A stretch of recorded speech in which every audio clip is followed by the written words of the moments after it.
Hello friend, welcome back to your channel. आप सभी का फिर से स्वागत है आपके अपने चैनल AEPM एग्जाम पॉइंट पे। आज का प्रश्न दिया है कि A alone can do a work in 40 days. A अकेला किसी काम को 40 दिन में कर सकता है। The ratio of time taken by A and B to be the same work as 5:3। ये दिया गया है टाइम टेकन रेशियो। इसका मतलब पता क्या होता है? इसका मतलब ये होता है कि ए बी जो हैं वो टाइम किस रेशियो में लेते हैं। अगर ए 5 दिन लेता है तो बी 3 दिन लेता है। बात समझ में आ गई? आप बोलेंगे बिल्कुल भैया। आगे लिखा है then find the how many days both will complete the work together. वो दोनों मिलकर के कितने दिन लेंगे अगर वो दोनों एक साथ मिलकर काम को करें। तो चलिए देखते हैं कैसे इस प्रश्न को हम लोग कर सकते हैं। यहाँ पर अगर आप ध्यान से देखोगे तो उसने एक चीज़ हमसे बोली कि ए और बी जो है, जिसमें से ए का तो उसने दे ही रखा है कि ये 40 दिन में काम कर देता है, लेकिन साथ ही साथ अगर आप ध्यान से देखोगे तो उसने बोला कि ए अगर 5 यूनिट काम करता है, 5 यूनिट दिन लेता है, तो यहाँ पे ये मेरे भाई 3 रेशियो में 3 दिन लेता है। अगर 5 दिन का मतलब इसने आपको 40 बोला है तो आप बोलेंगे 5 अट्ठे 40, 8 गुना।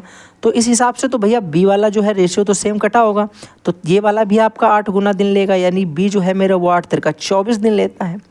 यहाँ तक कोई समस्या नहीं भैया। अगर दिन का रेशियो ये दे रखा है, ध्यान से सुनो, मुझे इसकी ज़रूरत नहीं थी, मैंने आपको सिर्फ ये बताया। अगर यहाँ पे आपसे बोला जाए कि बी कितने दिन में अकेला काम करता है तो आप बोल दोगे 24 दिन में। लेकिन अगर हम लोगों से बोला जाए तो क्या हम लोगों को इनके निकालने की ज़रूरत थी? आप बोलोगे भैया बिल्कुल ज़रूरत नहीं है। सिंपल सा कॉन्सेप्ट हम लोग ऐसे ही एक चीज़ समझते हैं। क्या समझते हैं?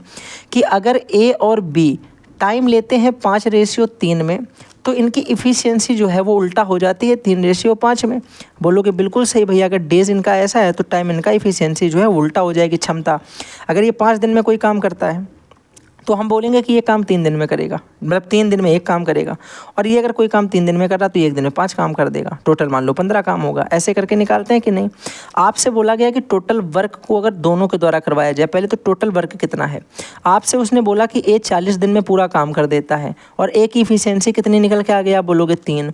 तो अगर ये 3 काम 1 दिन में करता है और 40 दिन में पूरा करता है तो मेरे भाई टोटल इतना काम करेगा कि नहीं करेगा? 3 गुणे 40 120 टोटल काम निकल के आया कि नहीं आया? ये टोटल वर्क निकल आया। आप ही सोचो, ए अगर 1 दिन में 40 मतलब 40 दिन में पूरा एक काम कर देगा और 1 दिन में ये 3 काम करता है तो 40 दिन में कितना करेगा? आप बोलोगे 3 1 दिन में, 3 1 दिन में, 3 1 दिन में, ऐसे करके 40 तय 120 काम टोटल करेगा। हाँ या ना? बोलोगे बिल्कुल सही। अब बोलेंगे अगर यही पूरा काम यानी यही 120 काम को दोनों मिलके करें, मतलब ए और बी एक साथ मिलके, कितने दिन लेंगे? आप बोलोगे 1 दिन में 3 करता है, बी 1 दिन में 5 करता है, दोनों मिलके 1 दिन में 8 करेंगे। तो पहले दिन 8 करेंगे, दूसरे दिन 8, तीसरे दिन 8, चौथे दिन 8, पाँचवें दिन 8। तो सिंपल सी बात, इसमें 8 से डिवाइड दे दो, देख लो कितने दिन उसको लगेंगे। आप बोलेंगे भैया 15 अट्ठे 120, 15 डेज़ का समय जो है वो ओवरऑल लगेगा। मेरे हिसाब से इसका ऑप्शन नंबर कौन सा आ गया? डी आ गया। आई होप आपको क्लास समझ में आ रही होगी। चलिए।